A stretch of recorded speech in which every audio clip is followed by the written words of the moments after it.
Good morning. Good morning, Liz. Right, okay, so let's crack on with these questions again Okay. then. So tell me a little bit about yourself and your background.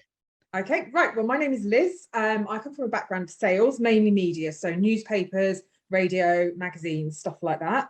I got made redundant last year due to COVID. So I've always wanted to do accountancy. So I thought, let's give this a try. I was homeschooling because obviously all the schools were closed. So I thought I need something I can do from home.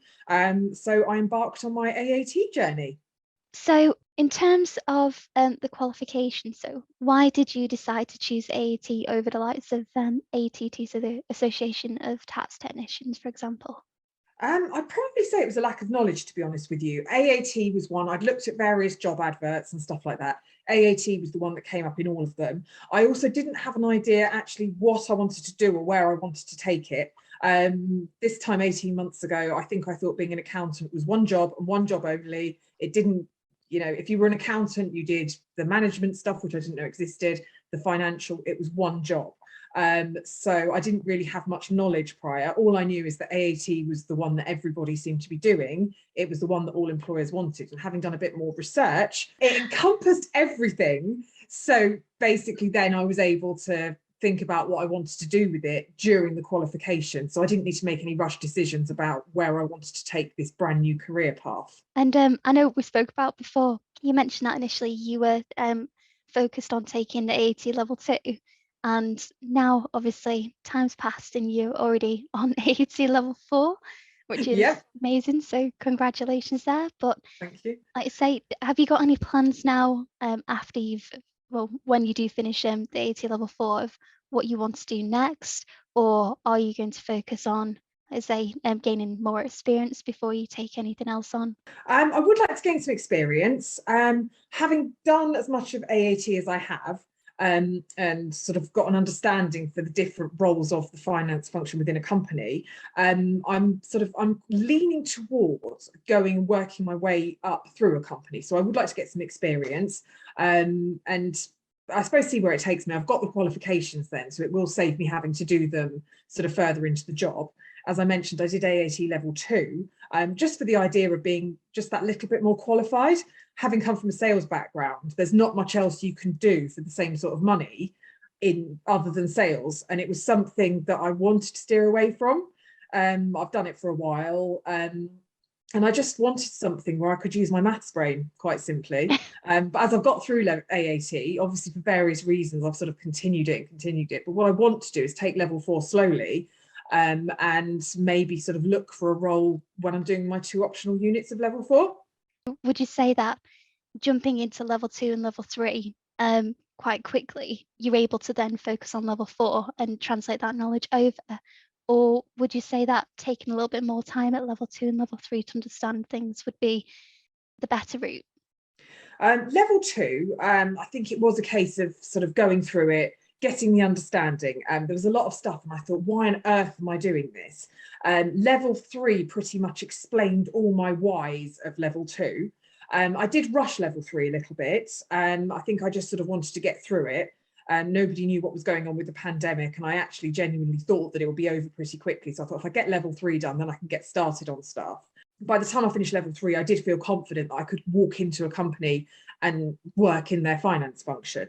But then I sort of felt that actually I do want to take this a little bit further. It interests me, I'm enjoying it, which is why I decided to do level 4. But level 4 for me is very different in the fact that I'm taking it slowly. I'm really enjoying the learning experience, and I think by the time I've done level 4, I'll be in a place to be able to sort of pursue it fully. But at the moment, I'm enjoying the learning experience of level 4 and doing all the things that maybe I should have done with level 3 as far as understanding it all. So what did you enjoy the most about the experience? I liked level 2 because it showed me, actually, I've worked with finance people. Obviously, working in sales, you do have to have a lot of liaison with the finance department. And it just sort of gave me a real understanding as to what they actually did. And I thought, I always thought, oh yeah, that would be easy. I could do that. But it just seems a lot more in depth. And it was very interesting for me in my previous guys to actually understand what the finance function does. And I think there's a lot of things that I hadn't sort of considered. I mean, I didn't even know that management accounting existed. So it's quite interesting to sort of see and understand how that all works, basically. I mean, I suppose for level 3, it's sort of built on each area of level 2. For level 4, the first unit, budgeting, was very, very close to my experience. So everything sort of resonated with me when I did that.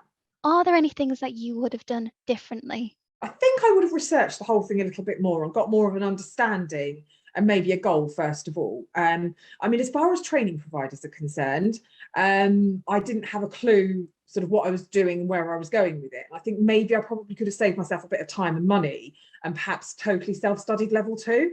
All the groups and everything. Obviously, the lower the level, i.e. level 2, there's more and more people doing it.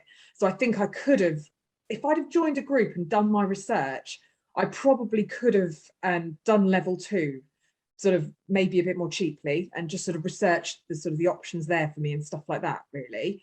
As far as anything I'd have done differently, I think that's it. But I think I would have sort of got an understanding for where I wanted to take this, or where I saw myself after level 2, where I saw myself after level 3. Obviously, we are in sort of unprecedented times, so I didn't realise that it would be where I wouldn't be sort of working for a year. I mean, I'm working now, but I wouldn't be working for a year. So I might have sort of I would have set myself more goals. I still don't have any idea when I'm going to be taking my next exam, and I don't use a study plan, merely because I never have. But if I'd have done that at level 2, I might have managed to sort of save myself from wasting bits and pieces of time, or on the flip side, rushing things, which I was very guilty of in level 3. Sometimes it, hindsight's a wonderful thing. Yeah. But I think for any students who are looking on the channel when this goes live, just to know that there are those Facebook groups available and other community groups as well that you can ask questions. So if you're not sure, what training providers to use, or where to even start on the whole process, then you can always ask a question, and there's no stupid question. Basically, ask away. No, and there's always definitely. somebody there who can help. Definitely. What would you tell yourself if you could go back 5 years, or what advice would you give to somebody who's looking to study AAT?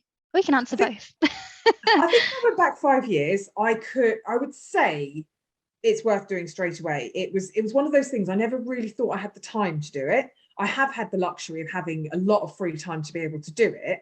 But if I'd have been a bit more disciplined for myself 5 years ago, I could have actually done this then.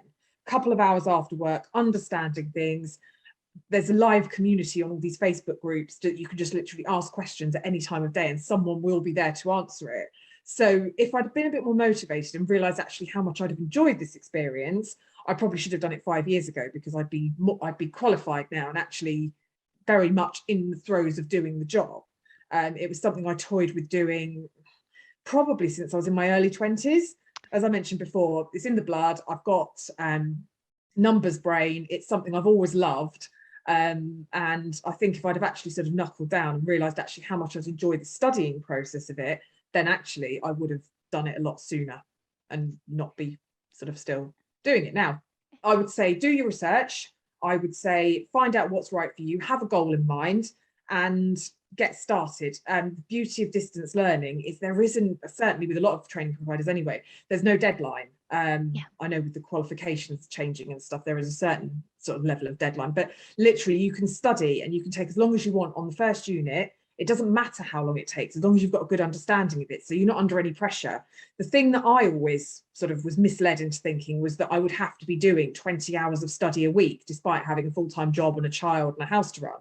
In actual fact, you could probably do 2 hours a week. And as long as you get somewhere with it, it doesn't matter how long it takes that first unit to be done, as long as you do it. And if I'd done that 5 years ago, I certainly would have finished, well, I'd like to think I'd finished a couple of years ago at this point. But I think it was just, I put too much pressure on myself. And it was only when I had all this time to do it that I did it. But actually, there's no reason why I couldn't have done it sooner, really. No. And what's your next exam coming up? Financial statements of limited companies. I haven't booked it yet. I'm in that zone at the moment where I'm sort of like shuffling my feet around, because I'm still waiting for the result of my management accounting decision and control exam. Which is next week, isn't it? It is, yes. I waited with my budgeting exam. I was sort of shuffling around, doing the studying, not really sure, because there was always a chance I'd have to retake it. So I didn't want to get too embroiled on the next level, certainly not with this one, because it's financial rather than management. So I'm still sort of in that little bit of limbo. So when I get my result next week, I'll know where I'm going with that. And then I'll probably start to knuckle down a little bit more. I'm about 60% through the learning material, wow. but it's about bringing everything together. And that's the big thing for me. I can listen to all the information I like, but until it all sort of maps together, as I'm noticing with the financial units, I don't think I'm in a position to be able to book it. I mean, I'm thinking at this point it's probably going to be after Christmas, but like I say, there's no That's pressure, okay. is there? There's It's no pressure no at all. pressure at all. I can take until the middle of next year if I want to, but I think I'd be sick of it by then.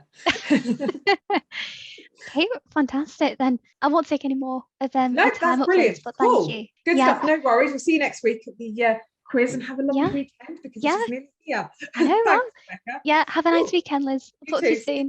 Bye. Bye.